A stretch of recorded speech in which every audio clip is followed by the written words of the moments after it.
তার ব্যথা উঠছে, বাচ্চা হবে, এখন তাকে হসপিটালে নিয়ে যাচ্ছে। আমার বাড়ি যাওয়াটা খুবই জরুরি, কিন্তু এসে দেখি কোনো গাড়ি নেই।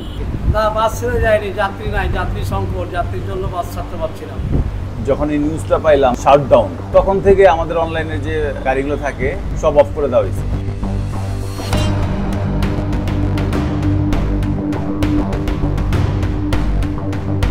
হানিফ এন্টারপ্রাইজ ছাত্র আন্দোলন চলছে, অ্যাজ এ রেজাল্ট বন্ধ আছে। তারা আজকে শাটডাউন ডেকেছে, টোটালি শাটডাউন।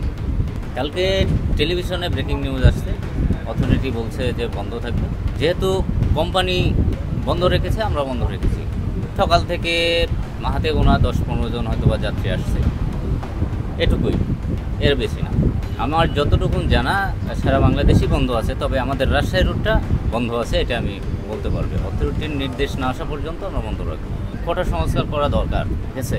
তাদের আন্দোলনটা ন্যায্য, এটা আমার পার্সোনাল ওপিনিয়ন। না, বাস ছেড়ে যায়নি, যাত্রী নাই, যাত্রী সংকট, যাত্রীর জন্য বাস ছাড়তে পারছি না।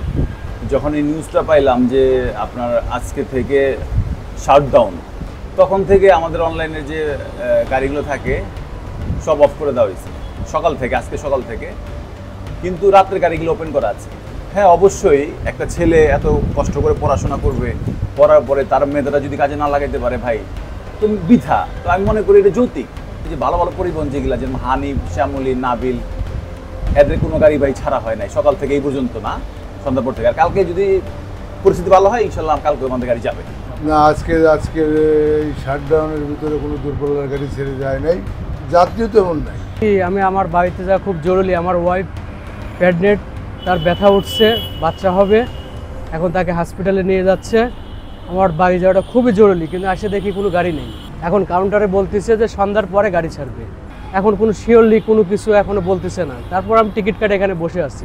হ্যাঁ, এখানে শিক্ষার্থীদের শাটডাউন দেওয়া হয়েছে। এখন তারপরও মনে করি যে এটা সবার জন্য, এখন এটা তাদের কোঠা বাতিল করার জন্য এটা আন্দোলন করতেছে, এটা আমি মনে করি ভালো।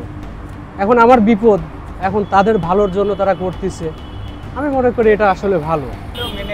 দুর্ভোগ হলে মেনে দিচ্ছি। এটা এখন আমার একলা যে দুঃসময়, তা তো আর সবার তো আর দুঃসময় না।